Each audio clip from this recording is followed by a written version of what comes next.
آج میں انشاءاللہ آپ سے بات کروں گی اس دعا کے بارے میں جو کبھی رد نہیں کی جاتی۔ دعا ایک عبادت ہے، دعا ہماری ضرورت ہے، دعا اللہ تعالیٰ سے اپنی دنیا کی زندگی اور آخرت کی زندگی کی ضروریات کے بارے میں التجا کرنا ہے، اس سے مانگنا ہے، اس سے سوال کرنا ہے، اس کے آگے گڑ گڑانا ہے، اس کے آگے اپنی عاجزی کا اظہار کرنا ہے اور اپنے مسائل کا حل تلاش کرنا ہے۔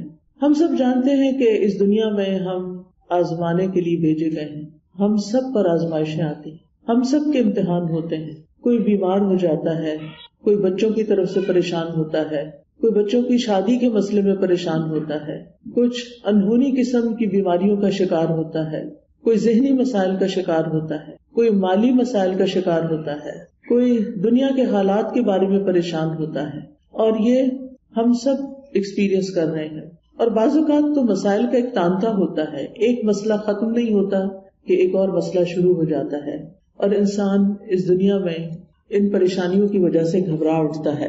امام ابن القیم کہتے ہیں کہ دعا آزمائشوں کی دشمن ہے، یعنی ادھر آزمائش آئی تو اس کا مقابلہ دعا سے کیجیے۔ وہ کہتے ہیں کہ دعا مفید ترین علاجوں میں سے ایک علاج ہے، یہ آزمائشوں کی دشمن ہے، یہ مصیبتوں کو دور دھکیلتی ہے، ان کے ساتھ گتھم گتھا ہوتی ہے، ان کے واقع ہونے کو روکتی ہے اور مصیبتوں کو ختم کرتی ہے، یا مصیبت واقع ہو جائے تو اس کو کم کرتی ہے۔ دعا مومن کا ہتھیار ہے، مفید ترین دوا ہے۔ لہذا آج ہم بات کریں گے کہ ہم کس طرح دعا کریں کہ ہماری دعا قبول ہو اور ہم ان مسائل سے جو زندگی میں نبرد آزما ہیں، نبٹ رہے ہیں، ان کو ختم کرنے میں ہماری مدد کرے۔ تو بات یہ ہے کہ ہم سب جانتے ہیں کہ ہمیں اللہ تعالیٰ نے ہی پیدا کیا ہے اور اسی کی طرف ہمیں پلٹ کر جانا ہے، اور اسی کے ہاتھ میں ہر مشکل کا حل ہے، وہ ہر چیز پر قادر ہے، وہ سب سے بڑا ہے۔ اس کو دینے کے لیے، اسے کوئی مشکل حل کرنے کے لیے کسی سے پوچھنا نہیں پڑتا، کسی کی مدد لینی نہیں پڑتی۔ لہذا جب سب کچھ اسی کے اختیار میں ہے، لہو ملک السماوات والارض، آسمانوں اور زمین کی ملکیت، کنٹرول، سارے کا سارا اسی کے ہاتھ میں ہے، لہذا جب کوئی مشکل آئے تو ہمیں اسی کی طرف رجوع کرنا چاہیے۔ علماء نے عبادت کی جو قسم دعا سے متعلق بتائی ہے وہ دو طرح کی دعا ہوتی ہے، ایک دعا العبادہ اور ایک دعا المسئلہ، یعنی ہماری جتنی بھی عبادتیں ہیں، نماز، روزہ، حج، زکوٰۃ، جتنے بھی اعمال ہیں، ان سب کو بھی دعا کہا جاتا ہے، کیونکہ یہ بھی دراصل ہم اللہ سبحانہ تعالیٰ کے حضور جب حاضر ہوتے ہیں، مثلا نماز میں، تو آپ دیکھیے کہ ہم سینے پہ ہاتھ باندھ کے بھی دعا کرتے ہیں۔ ہم سمع اللہ لمن حمدہ کے بعد ربنا ولک الحمد حمدا کثیرا طیبا مبارکا فیہ اللہم لا مانع لما اعطیت ولا معطی لما منعت، حمد کے بعد آخر میں پھر دعا کرتے ہیں۔ رکوع میں بھی دعائیں ہوتی ہیں، سجدے میں بھی دعائیں، حدیث میں آتا ہے کہ سجدے میں انسان سب سے زیادہ اللہ تعالیٰ کے قریب ہوتا ہے، تو وہاں بھی ہم دعا کرتے ہیں۔ پھر التحیات بھی دعاؤں کے ساتھ، درود شریف بھی دعا ہے، بلکہ ساری دعاؤں کا خلاصہ ہے۔ اور اسی طرح قبولیت کا بہترین وقت درود شریف کے بعد نماز کے اندر دعا کرنا ہے، جہاں ہم رب اجعلنی اور دیگر دعائیں پڑھتے ہیں۔ پھر اسی طرح روزے کی حالت میں دعا قبول ہوتی ہے، افطار کے وقت دعا قبول ہوتی ہے۔ پھر ہم حج پہ جاتے ہیں تو ہر مقام پہ دعائیں قبول ہوتی ہیں۔ تو گویا ہماری عبادات بھی دراصل دعاؤں کا ہی مجموعہ ہے، اور وہ بھی دعاؤں کی قبولیت کا ذریعہ ہے۔ یعنی جب ہمیں کچھ چاہیے ہوتا ہے تو ہم اللہ تعالیٰ کی طرف رجوع کرتے ہیں۔ نبی صلی اللہ علیہ وسلم کا طریقہ کیا تھا کہ جب انہیں کوئی مشکل پیش آتی تو وہ کیا کرتے؟ نماز کے لیے کھڑے ہو جاتے اور نماز میں پھر دعا کرتے، اللہ تعالیٰ سے مدد مانگتے۔ قرآن مجید میں آتا ہے وَاسْتَعِینُوا بِالصَّبْرِ وَالصَّلَاةِ، مدد طلب کرو، مدد مانگو صبر اور نماز کے ساتھ۔ لہٰذا یہ دعا العبادت ہے، اس کا فائدہ انسان کو دنیا میں بھی ہوتا ہے اور آخرت میں بھی ہوتا ہے۔ دوسری دعا وہ ہوتی ہے جس میں ہم اللہ سبحانہ تعالیٰ سے سوال کرتے ہیں، کچھ مانگتے ہیں، اس کے آگے گڑ گڑاتے ہیں، تو اس کو دعا الطلب کہتے ہیں، دعا المسئلہ کہتے ہیں، جس میں ہم اللہ تعالیٰ سے التجا کرتے ہیں کہ وہ ہماری دعا قبول کر لے۔ اس کے بارے میں اللہ تعالیٰ فرماتے ہیں وَقَالَ رَبُّكُمُ ادْعُونِي أَسْتَجِبْ لَكُمْ، تمہارے رب نے کہا کہ مجھ کو پکارو، مجھ سے مانگو، میں تمہاری دعا قبول کروں گا۔ ایک اور جگہ پر آتا ہے سورۃ البقرہ میں، وَإِذَا سَأَلَكَ عِبَادِي عَنِّي فَإِنِّي قَرِيبٌ أُجِيبُ دَعْوَةَ الدَّاعِ إِذَا دَعَانِ فَلْيَسْتَجِيبُوا لِي وَلْيُؤْمِنُوا بِي لَعَلَّهُمْ يَرْشُدُونَ۔ اور تمہارے رب نے فرمایا کہ مجھ سے دعا کرو، میں تمہاری دعا قبول کروں گا، اور جب میرے بندے آپ سے میرے بارے میں سوال کریں تو بے شک میں قریب ہی ہوں، میں پکارنے والے کی پکار کا جواب دیتا ہوں جب بھی وہ مجھے پکارتا ہے۔ تو گویا اللہ سبحانہ وتعالی بندے کے بہت قریب ہے۔ فإنی قریب، ایک اور جگہ پر آتا ہے ان ربی قریب مجیب، کہ بے شک میرا رب قریب بھی ہے اور دعا قبول کرنے والا بھی ہے۔ لیکن دعا کی قبولیت کے لیے کیا کرنا چاہیے؟ فَلْيَسْتَجِيبُوا لِي وَلْيُؤْمِنُوا بِي لَعَلَّهُمْ يَرْشُدُونَ۔ ان کو چاہیے کہ وہ میری بات بھی قبول کریں، یعنی اگر وہ یہ چاہتے ہیں کہ ان کی دعا قبول ہو، ان کی بات قبول ہو، تو پھر وہ کیا کریں؟ وہ میری بات قبول کریں، میرے احکامات کو بھی قبول کریں۔ تو گویا اللہ تعالیٰ کی اطاعت بہت بڑا ذریعہ ہے دعاؤں کی قبولیت کا۔ اور پھر اسی طرح وَلْيُؤْمِنُوا بِي، مجھ پر اعتماد کریں، ایمان رکھیں، یعنی دعا کرتے رہیں، جب اس کی قبولیت کا وقت ہوگا، جب وہ واقعی قبول ہونی چاہیے، اس وقت وہ دعا قبول ہو جائے گی۔ اس لیے مایوس نہ ہو، اعتماد رکھیں، ایمان رکھیں، یقین رکھیں، لعلہم یرشدون، تاکہ وہ بھلائی پائیں، ہدایت پائیں۔ کیونکہ رشد جو ہوتی ہے، رشد اس میں ہدایت بھی ہوتی ہے اور بھلائی کے معنوں میں ہوتی ہے۔ یعنی انسان کی عقل کی دو قسمیں ہوتی ہیں، ایک وہ ہوتی ہے جس کے ذریعے انسان چیزوں کو سمجھتا ہے، اچھے برے کا فرق پہچانتا ہے، اور ایک ہدایت کی قسم رشد کہلاتی ہے، جس میں انسان اچھے برے کا فرق جان کر پھر بھلائی تک پہنچ جاتا ہے، خیر تک پہنچ جاتا ہے۔ اس لیے رب سے دعا کرتے رہنا چاہیے۔ اسی لیے ابراہیم علیہ السلام نے جب دعائیں کی تھی تو آخر میں فرمایا تھا ان ربی لسمیع الدعاء، بے شک میرا رب تو ضرور دعاؤں کا سننے والا ہے، یعنی وہ تو لازماً دعائیں سنتا ہے۔ اور السمیع کا لفظ، اس کا یہ مطلب نہیں کہ وہ صرف سن لیتا ہے اور بس بات ختم، نہیں، اس کا مطلب یہ ہے کہ جیسے ہم رکوع سے سر اٹھاتے ہیں تو کہتے ہیں سمع اللہ لمن حمدہ، کہ جو اللہ کی تعریف کرتا ہے اللہ تعالیٰ اس کی حمد کو سنتا ہے، بلکہ مطلب یہ ہے کہ اس کی حمد کو قبول بھی کرتا ہے، دعاؤں کو قبول بھی کرتا ہے۔ اسی طرح حدیث میں آتا ہے اللہم انی اعوذ بک من دعاء لا یسمع، اے اللہ مجھے اس دعا سے بچا لے جو سنی نہ جائے۔ تو یہاں سننا قبول کرنے کے معنوں میں، کہ ایسی دعا نہ ہو کہ جو تیرے ہاں قبولیت نہ پائے، لیکن دعا مانگنے کا طریقہ بھی درست ہونا چاہیے تاکہ دعا قبول ہو جائے۔ اس کے بارے میں اللہ تعالیٰ کا فرمان ہے سورۃ الاعراف میں، اللہ تعالیٰ فرماتے ہیں ادعوا ربکم تضرعا وخفیا انہ لا يحب المعتدین، تم اپنے رب کو عاجزی سے اور چپکے چپکے پکارو، یعنی دعا مانگتے ہوئے انسان کے اندر عاجزی ہونی چاہیے، خشوع ہونا چاہیے، انسان کو ہمبل ہونا چاہیے، اپنے آپ کو رب کے سامنے محتاج ظاہر کرنا چاہیے۔ اور پھر فرمایا وَلَا تُفْسِدُوا فِي الْأَرْضِ بَعْدَ إِصْلَاحِهَا، دعاؤں کی قبولیت چاہتے ہو تو آہوزاری سے پکارو، چپکے چپکے پکارو۔ اللہ تعالیٰ حد سے بڑھنے والوں کو پسند نہیں کرتا، اور تم زمین میں اس کی اصلاح کے بعد فساد نہ کرو، یعنی زمین میں مطیع اور فرما بردار بن کے رہو، بگاڑ پیدا نہ کرو۔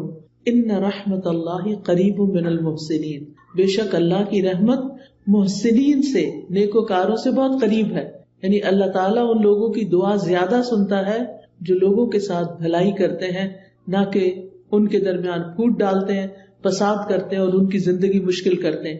لہٰذا اگر ہم چاہتے ہیں کہ ہماری دعائیں قبول ہو تو اس کے لیے بہت ضروری ہے کہ پھر ہم اللہ سبحانہ وتعالیٰ کے حقوق بھی ادا کریں اور اللہ کے بندوں کے ساتھ بھی بھلائی کا اور رحمت کا معاملہ کریں۔ یعنی ہم چاہتے ہیں کہ ہم پر رحمت کی جائے تو ہمیں کیا کرنا چاہیے؟ دوسروں کے ساتھ رحم کا معاملہ کریں۔ کہتے ہیں نا ارحموا من فی الارض یرحمکم من فی السماء، تم اس پر رحم کرو جو زمین میں ہے تو تم پر وہ رحم فرمائے گا جو آسمان میں ہے، یعنی اللہ سبحانہ وتعالیٰ تم پر اپنی رحمت فرمائے گا۔ تو اس سے یہ پتہ چلتا ہے کہ دعا مانگنے کے وقت انسان کا طریقہ کیا ہونا چاہیے۔ سب سے پہلے کہ گڑ گڑا کے پوری توجہ سے رو کے اللہ سبحانہ تعالیٰ کے آگے فریادیں کر کے، لیکن حد سے نہ بڑھا جائے.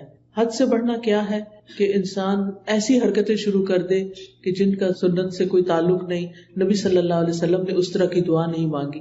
پھر اسی طرح یہ کہ پوری امید کے ساتھ دعا کرنی چاہیے، پورے یقین کے ساتھ دعا کرنی چاہیے کہ ہماری دعا قبول ہوگی.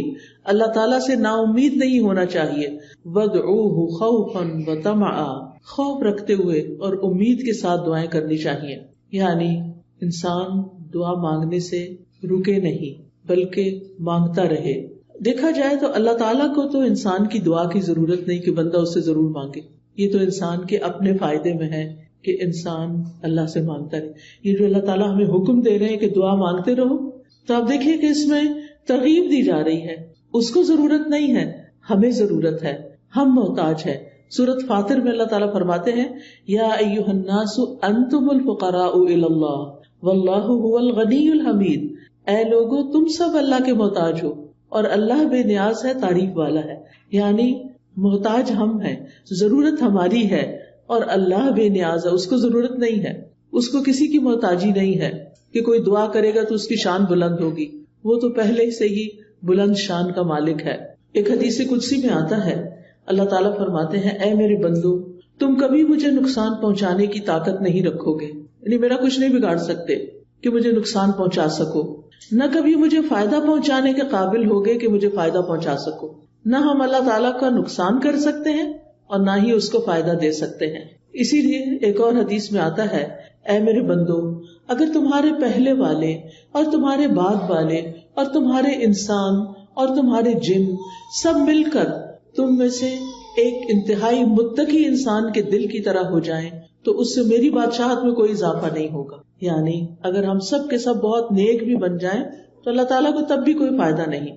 ہم اپنا سارا مال بھی خرچ کر دیں تو اللہ تعالیٰ کا کچھ بھی فائدہ نہیں، اس کا ریٹرن خود ہم ہی کو ملنے والا ہے. تو بات یہ ہے کہ دعا انسان ہی کو فائدہ دیتی ہے، لہذا دعا مانگتے رہنا چاہیے کیونکہ دعا ایک عبادت ہے. ہم اپنی زندگی میں جتنی بھی دعائیں کریں گے اتنی زیادہ اللہ تعالیٰ کی محبت پائیں گے، کیونکہ نبی صلی اللہ علیہ وسلم نے فرمایا لیس شیء اکرم علی اللہ من الدعاء، اللہ کے ہاں دعا سے بڑھ کر کوئی چیز عزت والی نہیں. یعنی ہم بندوں سے مانگتے ہیں تو وہ کیا ہوتا ہے، ذلت ہوتی ہے، لیکن جب ہم اللہ سے مانگتے ہیں تو اللہ تعالیٰ کے ہاں درجات بلند ہوتے چلے جاتے، عزت بڑھتی چلی جاتی ہے. دعا کرنے والے سے اللہ تعالیٰ محبت کرتا ہے اور جو دعا نہیں کرتا اس سے کیا ہوتا ہے پتہ نا آپ کو، اللہ تعالیٰ اس سے ناراض ہوتا ہے. جو دعا نہیں کرتا، جو اللہ سے نہیں مانگتا، جو اللہ کے سامنے اپنی حاجت نہیں رکھتا، اللہ تعالیٰ اس سے ناراض ہوتا ہے. لہٰذا دعا کرنے والے اللہ کے محبوب ہیں اور نہ مانگنے والوں سے اللہ تعالیٰ ناراض ہوتا ہے. دعا نہ کرنا تکبر کی علامت ہے. بعض لوگوں کو کہا جاتا ہے نا دعا کرو، کہتے بہت کر لی کوئی فائدہ نہیں ہوا، یا کہتے ہیں اس کو تو پتہ ہی ہے ہمیں کیا چاہیے، ہمیں کیا ضرورت ہے کہ ہم اس سے مانگے. نہیں، ہمیں ضرورت ہے اس سے مانگنے کی، اور جب تک ہم مانگتے رہیں گے ہماری نیکیوں میں اضافہ ہوتا رہے گا اور ایک وقت آئے گا کہ قبول بھی ہو جائے گی. قیامت کے دن یعنی ہر دعا قبول ہوتی ہے. کچھ دعائیں دنیا میں اسی وقت دیر اینڈ دین قبول ہو جاتی، کچھ دعاؤں کے بدلے میں اللہ تعالیٰ ہماری کچھ اور خیر بھلائی کر دیتا ہے جو ہم خود مانگ نہیں رہے ہوتے. اللہ تعالیٰ وہ چیزیں ہمیں عطا کر رہا ہوتا ہے جو ہماری اس دعا کی قبولیت سے زیادہ بڑی ضرورت ہوتی ہے، اور کچھ دعائیں ہماری آخرت کے لیے سیو کر دی جاتی ہیں. جب ہمارے عمل میں کچھ بہت اچھا نہیں ہوتا، ہمارے پاس بہت ساری نیکیاں نہیں ہوتی، لیکن ہم کسی مسئلے میں پریشان ہوتے ہیں اور دعائیں کرتے رہتے ہیں تو یہ ہماری نیکیوں میں اضافے کا ذریعہ بن جاتی ہیں. اور قیامت کے دن اللہ تعالیٰ کے ہاں جو بندہ ان دعاؤں کا اجر پائے گا جو دنیا میں قبول نہیں ہوئی تھی، تو انسان کیا تمنا کرے گا، کاش دنیا میں میری کوئی دعا بھی قبول نہ ہوئی ہوتی اور آج سارے کا سارا مجھے یہی ملتا. ہم سب جانتے ہیں کہ دنیا کی زندگی جو ہے وہ ہماری بہت ہی محدود سی ہے. یہاں اگر ہمیں سب کچھ بھی مل جائے تو بھی ہم دیکھتے ہیں کہ یا وہ چیز ختم ہو جاتی ہے یا ہم چلے جاتے ہیں دنیا سے. یعنی کچھ بھی تو یہاں باقی رہنے والا نہیں. ہمارے پاس قارون کے خزانے بھی ہوں تو وہ بھی ختم ہو جائیں گے، تو بھی ہمیں دنیا سے چلے جانا ہے. کل من علیہا فان ویبقى وجہ ربک ذو الجلال والاکرام. اس لیے کبھی بھی مایوس نہ ہو، مانگتے چلے جائیں، مانگتے چلے جائیں. دعا مانگنے سے کبھی بھی تھکے نہیں. لیکن دعا مانگنے کے کچھ آداب ہیں، کچھ شرائط ہیں، وہ ہمیں ضرور سیکھ لینی چاہیے. اور اگر ہم نے سیکھی ہوئی ہیں تو ضرور دوہرا لینی چاہیے. اور اس کا فائدہ کیا ہے کہ اس سے ہماری دعائیں قبول بھی ہوں گی اور ہمارے دل میں ایک اطمینان بھی پیدا ہوگا. تو ابن قیم نے چند سطروں میں دعا کا خوبصورت نچوڑ پیدا کیا ہے. وہ کہتے ہیں کہ وہ کون سی اہم چیزیں ہیں جو کسی انسان کو دعا کرتے ہوئے معلوم ہونی چاہیے. اور اس کے آخر میں انہوں نے یہ جملہ کہا ہے پورے یقین کے ساتھ کہ جو ان شرائط کو پورا کر کے دعا کرے گا وہ دعا کبھی رد نہیں ہوگی، یعنی اس کی دعا کبھی رد نہیں ہوگی. تو آج کا موضوع بھی یہی ہے کہ وہ کون سی دعا ہے جو رد نہیں ہوتی، یعنی وہ کس طریقے سے مانگی ہوئی دعا ہے جو ضرور قبول ہو جاتی ہے. اور یہ باتیں انہوں نے اپنی کتاب الجواب الکافی لمن سأل عن الدواء الشافی، اردو میں بھی کتاب آپ نے اس کا ترجمہ دیکھا ہوگا دوائے شافی کے نام سے. ہو سکتا ہے آپ میں سے کچھ لوگوں نے یہ کتاب پڑھی ہو. بہت ہی اچھی کتاب ہے، پڑھنے کے لائق ہے. میں سمجھتی ہوں جس نے زندگی میں یہ کتاب نہیں پڑھی اس کے علم میں بہت بڑی کمی ہے. اردو میں یہ کتاب، انگلش میں بھی کچھ مختصر سی شاید ٹرانسلیشن ہے، اصل کتاب عربی میں ہے. اگر آپ کو اردو نہیں بھی سمجھ آتی، نہیں پڑھ سکتے، تو کم از کم آپ اس کے آڈیو لیکچر سن سکتے ہیں. قرآن فار آل ایک ایپ ہے جس میں دوائے شافی کے سارے لیکچرز ریکارڈڈ موجود ہیں. اس میں سے ایک ایک لیکچر اگر آپ کر کے سنیں گے تو کتاب ختم ہو جائے گی. آڈیو بک ہے وہ، اور چھوٹا چھوٹا میں نے ایکسپلین بھی کیا ہوا ہے اس میں. تو اس سے آپ کو زندگی گزارنے کے بہت سارے پر حکمت ایسے نکتے ملیں گے کہ جن کو اپنا کے آپ کی زندگی میں ایک اطمینان اور سکون پیدا ہو جائے گا. تو بہرحال اس کتاب کا ترجمہ النس اینڈ دا کیور کے نام سے بھی آپ دیکھیے گا ضرور. تو دعا کی قبولیت کے اسباب کون سے ہیں؟ اگر آپ کے پاس کاپی پین ہو تو اپنے پاس نوٹ کر لیجئے، اور اگر نہیں تو دل پہ لکھ لیجئے. سب سے پہلی چیز دل کا حاضر ہونا، یعنی دعا کی قبولیت کے لیے سب سے اہم ترین چیز کیا ہے کہ دل کی حضوری کے ساتھ دعا کی جائے. یعنی مقصد کو حاصل کرنے کے لیے مقصد کو پہلے اچھی طرح سمجھ لینا چاہیے کہ مانگنا کیا ہے. پھر مانگنے کے لیے الفاظ کیا ہونے چاہیے، کیونکہ آپ دیکھیے جتنے اچھے الفاظ سے آپ مانگتے ہیں نا، اور جتنے پیار سے مانگتے ہیں، جتنی عاجزی سے مانگتے ہیں، تو جو آپ مانگتے ہیں وہ آپ کو مل جاتا ہے. آپ کسی انسان سے بھی، کسی بچے سے بھی، مثلا بعض اوقات ایسا ہوتا ہے نا، بچہ آپ کی کوئی چیز اٹھا کے بھاگ جاتا ہے تو آپ اسے کہتے ہیں ادھر آؤ، واپس لاؤ، تو کیا ہوتا ہے، وہ اور دور بھاگتا ہے. لیکن اگر آپ پیار سے اس کو کہتے ہیں اچھا یہ دیکھو ادھر آؤ، میرے پاس یہ چیز بھی ہے تمہارے لیے، آؤ، تو وہ اس چیز کو دیکھتا ہے تو وہ فوراً آ جاتا ہے. تو جو پیار کی بات ہوتی ہے نا، محبت کی بات ہوتی ہے، اور توجہ سے بات جو کی جاتی ہے، اس کا اثر ہی کچھ اور ہوتا ہے. بعض اوقات ہم ایسے کرتے ہیں، ہمارے ہاتھ میں فون ہوتا ہے اور ہم کسی سے بات کر رہے ہوتے ہیں تو وہ دوسرے کو کوئی اثر نہیں ہوتا، بچے اس بات کا کوئی اثر نہیں لیتے. تو توجہ، دل کی حضوری، اچھے الفاظ، اور غفلت سے باہر آ کے اچھے سے مانگنا. کیونکہ حدیث میں آتا ہے وَاعْلَمُوا أَنَّ اللَّهَ لَا يَسْتَجِيبُ دُعَاءً مِّن قَلْبٍ غَافِلٍ لَاهٍ، جان لو بے شک اللہ غافل اور لہو لعب یعنی کھیل کود میں مبتلا دل کی دعا قبول نہیں کرتا. یعنی دھیان ہمارا کہیں اور لگا ہوا ہے، کان ہمارے کہیں اور لگے ہوئے ہیں، اور ہم صرف زبان سے کوئی کتاب اٹھا کے، آج کل تو بہت سہولت ہو گئی ہے نا کہ خود سے سوچنا بھی نہیں پڑتا کیا مانگنا ہے، بس بک اٹھائی دعاؤں کی، یا کوئی کارڈ اٹھا لیا، یا پھر کوئی ایپ کھول لی اور لفظ پڑھنا شروع کر دیے. ٹھیک ہے وہ بھی دعائیں ہیں، لیکن ان کو بھی سلیقے سے پڑھنے کی ضرورت ہے. ان پر بھی جب آپ پڑھتے ہیں نا تو صرف ایسے نہیں کہ قرآن کی تلاوت کر رہے ہیں بغیر سوچے سمجھے تو دعائیں بھی بغیر سوچے سمجھے پڑھتے چلے جائیں، ایسا نہیں کرنا، بلکہ جو کچھ بول رہے ہیں اس کو سمجھنا بھی ہے، کیا مانگ رہے ہیں، کیوں مانگ رہے ہیں. لہذا ہمیں غفلت سے نکلنا ہے، دل حضوری کے ساتھ مانگنا ہے، ڈسٹریکشن سے بچنا ہے. جو آپ کی خاص خاص دعائیں نا وہ ایسے وقت میں کیا کریں جب ڈسٹریکشن نہ ہو. کیونکہ بعض اوقات آپ دعا مانگ رہی ہیں اور ادھر سے بچہ آپ کو کھینچ رہا ہے، ادھر سے فون بج رہا ہے، ادھر سے کوئی گھر کے باہر کھڑا ہے، ادھر سے آپ کو خوشبو آ رہی ہے کہ ہڈیاں جل رہی ہے. اب آپ سوچیں کیا دعا مانگی جائے گی، کیسی دعا ہوگی وہ، اور پھر اس میں قبولیت کیا ہوگی. جب آپ کو خود ہی پتہ نہ ہو، کان کہیں لگے، آنکھیں کہیں لگے، ناک کہیں لگے، کیا پتہ چلے گا کیا مانگا کیا نہیں مانگا. لہٰذا ایسے وقت میں مانگے جب آپ اکیلے ہوں، تنہا ہوں، آپ اور آپ کا رب ہو، پھر آپ اسے چپکے سرگوشیاں کریں. اذ نادى ربه نداء خفيا، زکریا علیہ السلام نے اپنے رب کو پکارا تھا چپکے خفیہ، ادعوا ربکم تضرعا وخفیا، عاجزی اور زاری بھی ہو اور چپکے چپکے مناجاتیں بھی ہوں، کیونکہ دعا کرتے وقت جذبات بھی ساتھ ہونے چاہیے. یعنی اللہ کی رحمت کو محسوس کرنا چاہیے، اللہ کا شکر ادا کرنا چاہیے کہ اس نے توفیق دی ہے، اور پھر اس یقین کے ساتھ کہ اللہ بڑا مہربان ہے، رحم فرمانے والا ہے، وہ اس وقت بھی سن رہا ہے، وہ میرے دل کی حالت جانتا ہے، اور وہ کچھ دے سکتا ہے جو میں مانگ رہی ہوں. جب آپ بندوں سے کچھ مانگتے ہیں نا تو بعض اوقات ان کے پاس ہوتا بھی ہے، وہ نہیں دیتے، لیکن اللہ تعالیٰ جب دیتے ہیں تو اس کے خزانوں میں تو کمی ہوتی ہی نہیں. بندوں کو تو یہ خوف ہوتا ہے نا، ہم نے دے دیا تو ہمارا کیا بنے گا. ہر دفعہ ایسے ہی ہوتا ہے نا، کوئی ہم سے کچھ مانگ لے تو پہلے ہم سوچتے ہیں ہمارا کام چلے گا دینے کے بعد، بس اتنا ہی دیتے ہیں جتنا ہم بس دینا چاہتے ہیں، اس سے آگے نہیں. اللہ سبحانہ وتعالیٰ کے خزانے بھرے ہوئے ہیں، جب سے زمین و آسمان بنا ہے وہ خرچ کیے چلے جا رہا ہے، لیکن اس کے خزانوں میں قطرے برابر بھی کمی نہیں ہوئی، قطرے برابر بھی کمی نہیں ہوئی.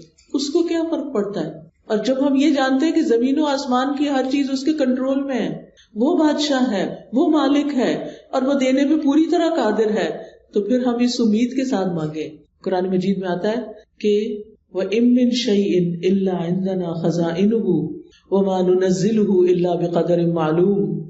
کوئی چیز ایسی نہیں، یو نیم اٹ، کہ جس کے خزانے ہمارے پاس نہ ہوں، لیکن ہم ان خزانوں میں سے کتنا کتنا دیتے ہیں، کتنا کتنا اتارتے ہیں، ایک معلوم اندازے کے مطابق، ایک مقرر اندازے کے مطابق. کیونکہ اللہ تعالی الحکیم بھی ہے، اس کو پتا ہے کس انسان کو کب کون سی چیز دینی چاہیے، کیونکہ وہ ہمارے بارے میں ہم سے زیادہ جانتا ہے نا، کہ اگر میں نے اس کی دعا قبول کر لی اور اس کو وہ مل گیا جو چاہتا ہے، پھر یہ مجھے بھول جائے گا. اور مجھ سے غافل ہونا اور بھولنا اس بندے کے حق میں نقصان دہ، لہٰذا بہتر ہے کہ اس کی دعا ابھی قبول نہ کی جائے، یہ کچھ اور مانگ لے. یعنی بعض لوگوں کی دعا صرف اس لیے قبول نہیں کی جاتی کہ ان کا رونا اللہ کو پسند ہوتا ہے، ان کا مانگتے رہنا اللہ کو پسند ہوتا ہے. کیونکہ جب ہم دکھی ہوتے ہیں، تکلیف میں ہوتے ہیں، پریشان ہوتے ہیں، تو پھر ہم اللہ کی طرف رجوع کرتے ہیں، اور جب ہماری ضروریات پوری ہو جاتی ہیں تو پھر ہم کیا کرتے ہیں، پھر تو ہم نماز پڑھنا بھی بھول جاتے ہیں، پھر ہم صدقہ خیرات دینا بھی بھول جاتے ہیں. لہٰذا اللہ سبحانہ وتعالیٰ ہمیں کسی نہ کسی مشکل میں ڈالے رکھتا ہے ہمارے فائدے کے لیے، ہماری بھلائی کے لیے، تاکہ ہم اللہ تعالیٰ کی طرف رجوع کرتے رہیں. نبی صلی اللہ علیہ وسلم نے فرمایا ادعوا اللہ وانتم موقنون بالاجابہ، تم اللہ سے مانگو اس یقین کے ساتھ کہ تمہاری دعا ضرور قبول کی جائے گی، پورا یقین ہو.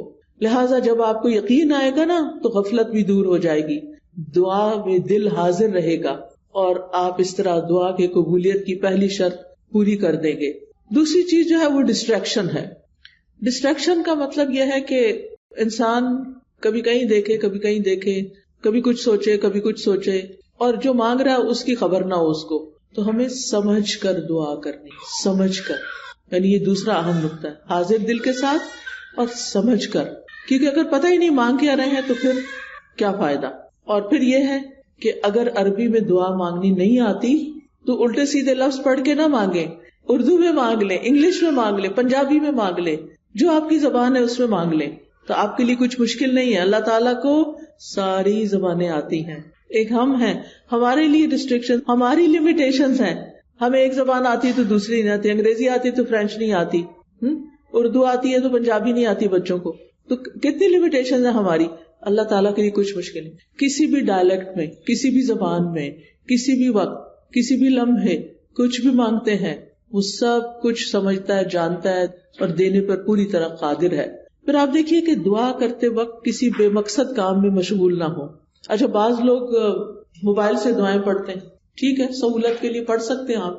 اب کیا ہوتا ہے، اتنے میں اوپر ایک نوٹیفیکیشن آ جاتا ہے. اچھا آدھی دعا پڑھی، آدھا میسج پڑھا، نہ ادھر کے نہ ادھر کے، ملٹی ٹاسکنگ ہو رہی. دنیا کے کاموں میں تو ملٹی ٹاسکنگ آپ کر سکتے ہیں، لیکن اللہ تعالیٰ کے ہاں تو بس ایک وہ ہے، اس کو ایک مانتے ہوئے بس وہ اس میں بھی یہ بھی شریک کرنا پسند نہیں کرتا کہ جب ہم اس سے بات کر رہے ہوں تو ہم اوروں کے بارے میں سوچ رہے ہوں، یا اس سے بات کر رہے ہوں تو بیچ میں کسی اور سے باتیں شروع کر دیں. اس کو یہ پسند نہیں ہے. لہٰذا ہمیں ڈسٹریکشن سے بچنا ہے. بعض اوقات یہ ہوتا ہے کہ کوئی چیز ہمارے انگوٹھی وغیرہ ہاتھ میں ہوتی ہے تو کچھ لوگ کیا کرتے ہیں، دعا مانگتے ہیں اس سے کھیلنا شروع کر دیتے، کوئی بٹن کھول بند شروع کر دیتا ہے، کچھ اور کرنے لگتے ہیں. ان ساری چیزوں سے بچنا ہے. اس وقت کپڑے نہیں سنوارنے، کوئی اور کچھ نہیں، کھجانا شجانا بھی نہیں، اگر کھجانا پہلے کھجا لیں اور پھر اس کے بعد دعا کرنی شروع کریں. یعنی 100% آپ کی توجہ دعا کی طرف ہونی چاہیے. ہمارے اسلاف میں سے کسی نے ایک شخص کو دیکھا کہ دعا کر رہا تھا اور ساتھ کنکریوں سے کھیل رہا تھا. انہوں نے کہا یہ کنکریاں پھینک دو اور اپنی دعا پہ توجہ کرو.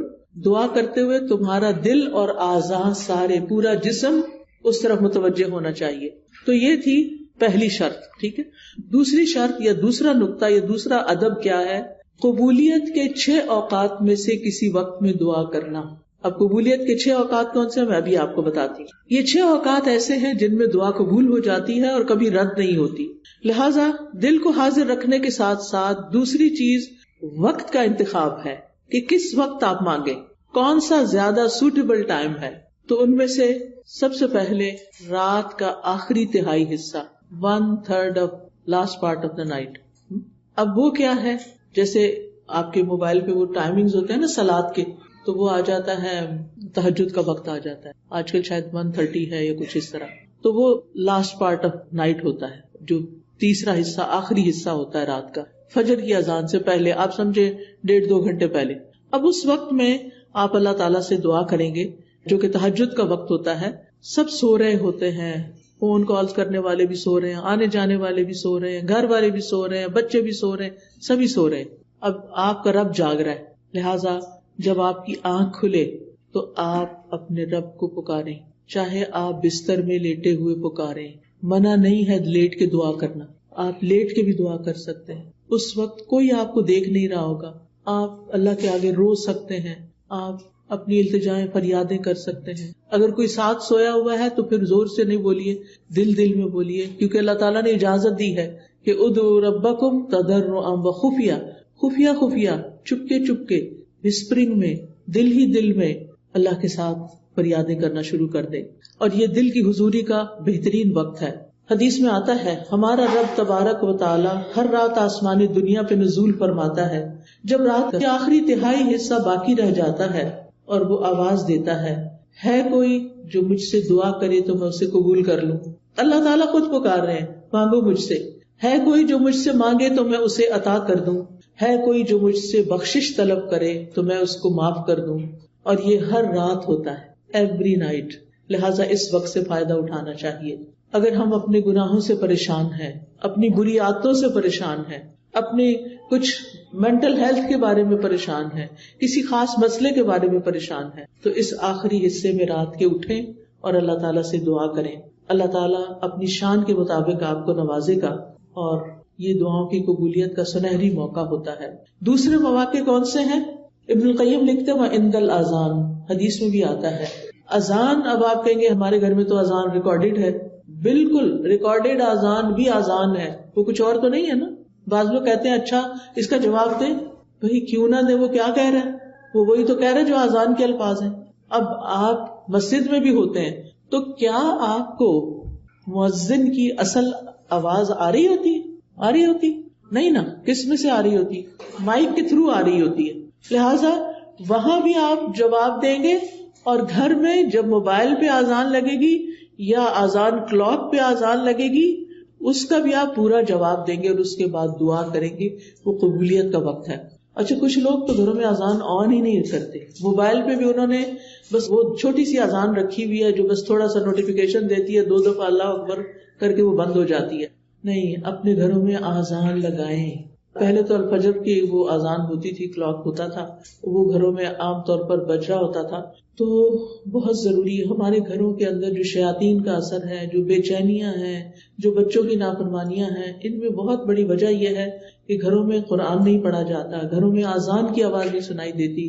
ہم ایسی جگہوں پر رہتے ہیں کہ جہاں پر اذان نہیں آتی. لہٰذا بہت ضروری ہے کہ آپ ہر طرح کے شر سے بچنے کے لیے گھر میں اذان بلند آواز سے لگائیں کہ ہر نماز کے وقت پر اذان لگ جائے اور اس کا جواب دیں گے آپ. اللہ اکبر کا اللہ اکبر جو مؤذن کہتا جاتا ہے آپ جواب میں وہی بولتے جائیں گے. اور جب وہ حی علی الصلاۃ اور حی علی الفلاح کہے گا تو اس وقت آپ لا حول ولا قوت الا باللہ پڑھیں گے. اور اس کے بعد پھر یہ ہے کہ آپ یہ دعا پڑھیں گے اللہم رب ھذہ الدعوۃ التامہ والصلاۃ القائمہ آت محمدا الوسیلۃ والفضیلہ وابعثہ مقاما محمودا الذی وعدتہ. اور پھر درود شریف پڑھ کے جو دل میں ہے آپ کی مانگے اللہ سے، انشاءاللہ آپ کی دعا قبول ہوگی. اور پھر اس کے بعد یہ ہے کہ دعا کی قبولیت کا تیسرا وقت اذان اور اقامت کے بیچ میں. جیسے آپ مسجد میں گئے ہیں، جمعہ پڑھنے کے لیے گئے ہیں، یا ویسے آپ واقعاً چلے گئے مسجد کے اندر، اذان ہو رہی تھی تو اب اذان کا تو آپ نے جواب دے دیا، دعا کر لی، تھوڑی دیر کے بعد اقامت ہوتی ہے جب نماز کھڑی ہوتی ہے. یہ بیچ کا وقت بڑا ہی قیمتی وقت ہے، یہ سارا وقت دعاؤں کی قبولیت کا وقت ہے. لیکن افسوس کے ساتھ یہ کہنا پڑتا ہے کہ ایون جمعے کے دن مسجد میں ہوتے ہوئے لوگ اس وقت کی قدر نہیں کرتے، جبکہ وہ وقت بھی قبولیت کا وقت ہوتا ہے. لہٰذا آپ کا دل اگر بوجھل ہے، آپ پریشان ہیں، آپ جہاں ڈرائیو کیجیے اور جائیے مسجد میں جا کے بیٹھ جائیے، اذان سنیے، اذان اور اقامت کے بیچ میں خوب اللہ سے رو کے دعائیں کیجیے اور پھر نماز پڑھ کے آ جائیے. عورتوں کا مسجد آنا منع نہیں. امہات المومنین کو دیکھتے ہیں، صحابیات کو دیکھتے ہیں، سب مسجد جاتی تھی، بلکہ فجر کی نماز میں شریک ہوتی تھی، عشاء کی نماز میں شریک ہوتی تھی. اور نبی صلی اللہ علیہ وسلم نے فرمایا کہ تم عورتوں کو مسجد آنے سے مت روکو. لہٰذا یہاں اگر گھر کے اندر آپ کی سیٹسفیکشن نہیں ہوتی تو آپ اللہ کے گھر بیت اللہ شریف جانا تو دور کی بات ہے، وہاں تو ہر وقت کی دعائیں قبول ہو رہی ہوتی. لیکن یہاں بھی جو آپ کے لوکل مساجد ہیں ان کو بھی آباد کیجیے. کتنا افسوس ہوتا ہے کہ رمضان میں پھر لوگ مسجدوں میں آ جاتے ہیں اور رمضان ختم ہوتا ہے، کسی وقت آپ جا کے دیکھیں عصر کی نماز میں چند نمازی ہوں گے، مغرب کو جا کے دیکھیں، فجر کو جا کے دیکھیں. حالانکہ مردوں کے لیے مسجد میں نماز پڑھنا واجب ہے، لازم ہے، اور عورتوں کے لیے اس کی رخصت ہے کہ جب چاہیں جائیں. لہٰذا اس وقت کو آپ نے ضائع نہیں کرنا. پھر دعا کی قبولیت کا چوتھا وقت فرض نماز کے آخر میں. فرض نماز کے آخر میں وہ کون سا وقت ہوتا ہے؟ سلام پھیرنے سے پہلے، جہاں آپ اتحیات پڑھتے ہیں نا، تو اتحیات پڑھنے کے بعد درود شریف پڑھتے ہیں. آپ نے ساری نماز مکمل کر لی، اب آپ اس وقت صرف رب جل پڑھ کے سلام نہ پھیر دیں، وہ بھی پڑھیں، اور اس کے علاوہ آپ کی جو بھی دعا ہے دل میں، اردو میں نہیں مانگے، آپ دیکھ لیں مسنون دعاؤں میں سے کون سی دعا اس سے ملتی جلتی ہے، یا آپ صرف استغفار پڑھنا شروع کر دیں. کیونکہ استغفار سے کیا فائدے ہوتے ہیں؟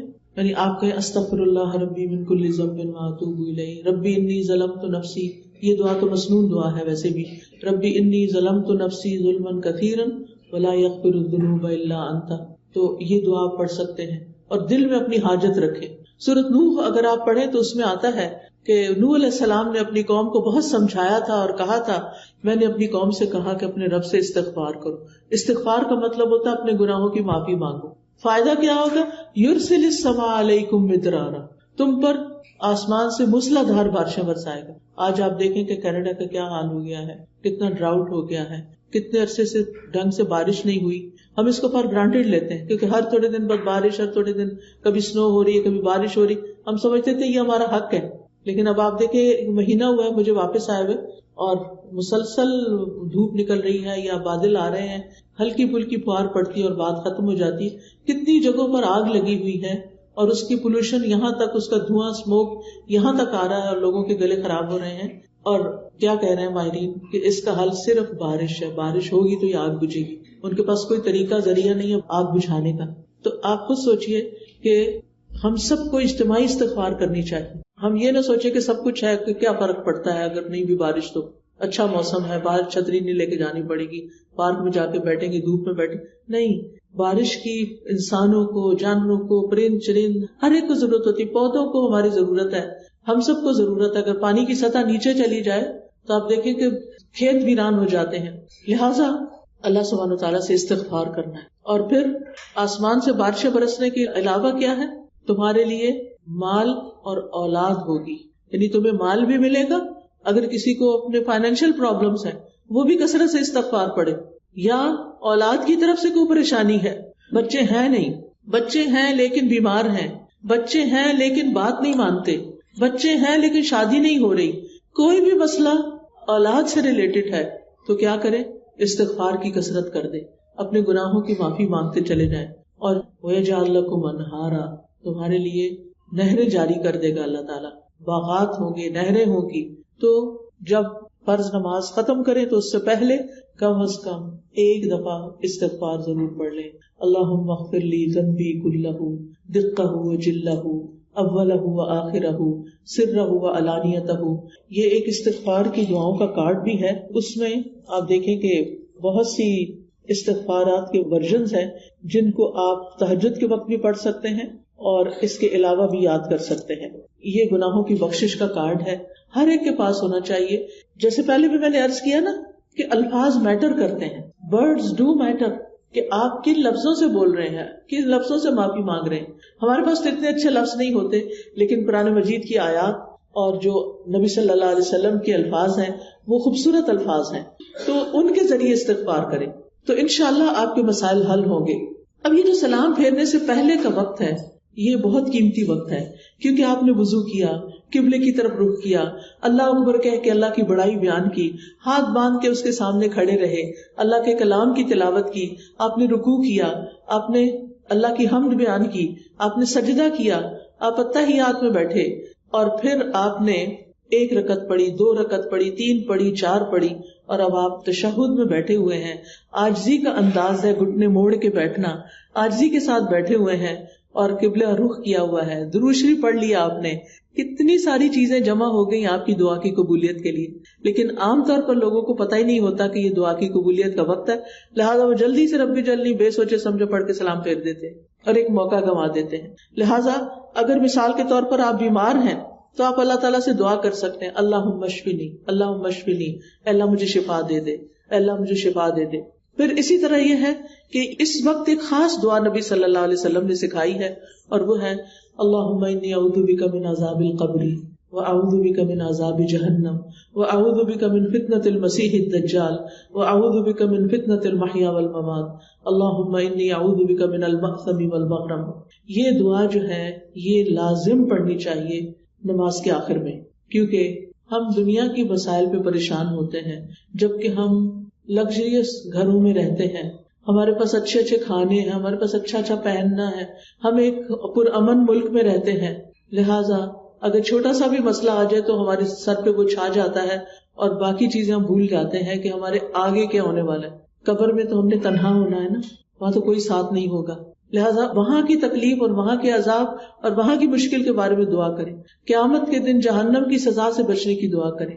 پھر اسی طرح گناہوں سے بچنے کی دعا کریں. تو یہ بہت جامع دعا ہے, یہ بھی آپ کو یہاں نماز کے اذکار کتاب جو ہے اس میں مل جائے گی. دعا کی قبولیت کا 5واں وقت ابن قیم کہتے ہیں 5واں وقت جمعے کا دن ہے. جمعے کے دن میں 2 اوقات ایسے ہوتے ہیں جب دعا قبول ہوتی ہے. ایک جب امام ممبر پہ چڑھ رہا ہوتا ہے, اس وقت سے لے کر جمعے کی نماز مکمل ہونے تک تو آپ مسجد میں پہلے سے ہی چلے جائیں اور اس وقت دعا شروع کر دیں جب امام اپنا خطبہ شروع کرتا ہے, جب اس وقت اذان ہوتی ہے. نبی صلی اللہ علیہ وسلم نے فرمایا جمعے کے دن ایک گھڑی ایسی بھی آتی ہے کہ اگر وہ کسی بندہ مسلم کو اس حال میں میسر آ جائے کہ وہ اللہ سے خیر کا سوال کر رہا ہو تو اللہ اسے وہ چیز ضرور عطا کر دیتا ہے. دوسری گھڑی کیا ہے؟ اچھا سا کا لفظ ہے نا, سا 60 منٹ کو نہیں کہتے, یہ کم بھی ہو سکتا ہے زیادہ بھی ہو سکتا ہے. شیخ صالح العثیمین کہتے ہیں کہ یہ تقریباً 45 منٹ ہے, ٹھیک ہے. اور اس کے علاوہ عصر سے لے کے مغرب تک کا وقت دعاؤں کی قبولیت کا وقت ہے جمعے کے دن. لہٰذا اگر آپ کی کوئی حاجت ہے, آپ کی کوئی پریشانی ہے تو آپ اس وقت کو بھی استعمال کر سکتے ہیں. دعاؤں کی قبولیت کا 6واں وقت عصر سے لے کر مغرب تک جمعے کا دن, یعنی اس وقت دعائیں کرتے رہنا چاہیے. تو یہ 6 اوقات میں نے آپ کو بتائے ہیں. اور پھر کچھ جگہ ہیں جیسے بیت اللہ شریف کے پاس جا کر, اور پھر مینا عرفات میں. اگر آپ نے حج نہیں کیا ہو تو حج کا پلان کریں. جو لوگ حج پہ جا رہے ہیں آپ ان کو کوئی نہ کوئی گفٹ دیں. یہ آپ کے لیے ایک گفٹ پیک ہم نے تیار کیا حاجیوں کے لیے. اس میں چھوٹی سی کتاب ہے, کارڈ ہے, جو چھوٹے سے بیگ میں وہ لوگ رکھ کے لے جا سکتے ہیں. سمپل ٹو دا پوائنٹ باتیں ہیں. تو ان سے آپ ریکویسٹ کریں کہ وہ آپ کے لیے ان مقامات پر بھی دعا کریں. تیسری بات دعا کی قبولیت کے لیے عاجزی اور انکساری ہے کہ دل میں خشوع و خضوع ہو, انکساری ہو, اللہ کے آگے ذلت اور عاجزی کا, ذلت اور انکساری کا اظہار ہو. اور جو شخص اللہ کے آگے فقیر بن کے مانگتا ہے اللہ تعالیٰ اس کی دعا سنتا ہے.